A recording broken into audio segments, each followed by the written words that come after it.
ask you though, when as like a younger attorney doing more plaintiff's work, what was the environment at your firm as to like business development?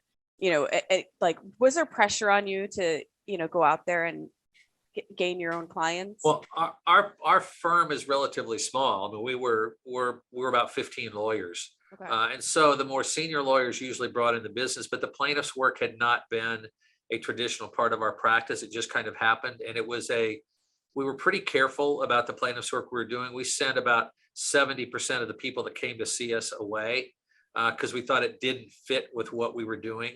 And we screened our cases pretty carefully, one, to avoid conflicts, and two, to only take cases that we thought we could help people. So if somebody came in with a minor impact sore neck collision case, even if it was clear liability, what we would usually do in those cases is say, how about if we help you have some of these conversations and see if you can be done with this, unless you think you're really hurt badly, in which case we need to get you to somebody.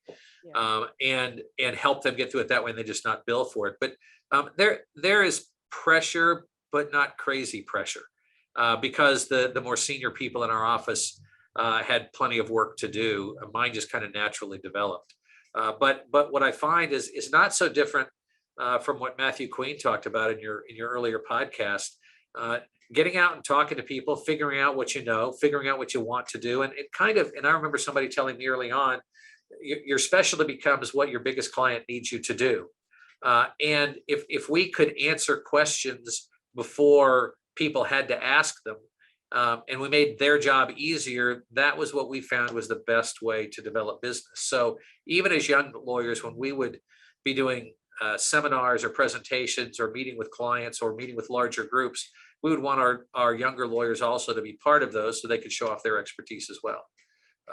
But and this is the same thing I think about with negotiation, mediation, with client development.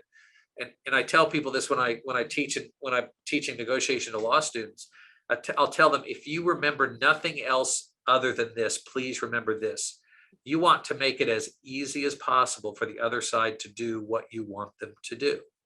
And I think in law schools and in the practice of law and seminars, we get so caught up in the advocacy, pounding our hand on the table, thinking our cases are great, that we forget that does not necessarily help get the other side to the place we need them to get to make good decisions, which may mean lowering a demand, raising a demand, whatever that might be. And I find the same thing works with client development, that getting the clients tends to be a byproduct of other things we do with that person, rather than just going in laser focused on, I've got to get this client.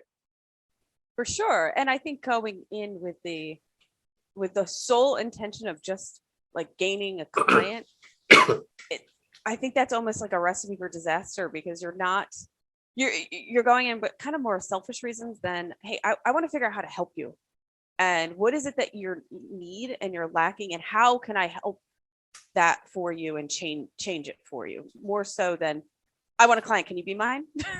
Yeah, exactly. I mean, well, and there's a great, people tend to want to spend time with people they trust, right? And even though, when my three daughters are all grown now, but we might tell them, trust is earned. It's also chosen. I mean, we're making decisions to trust people every single day. I was thinking yesterday, I was standing on the edge of a busy street in Chicago, and cars are whizzing by me at probably 60 miles an hour, and I'm a foot from the edge of the road.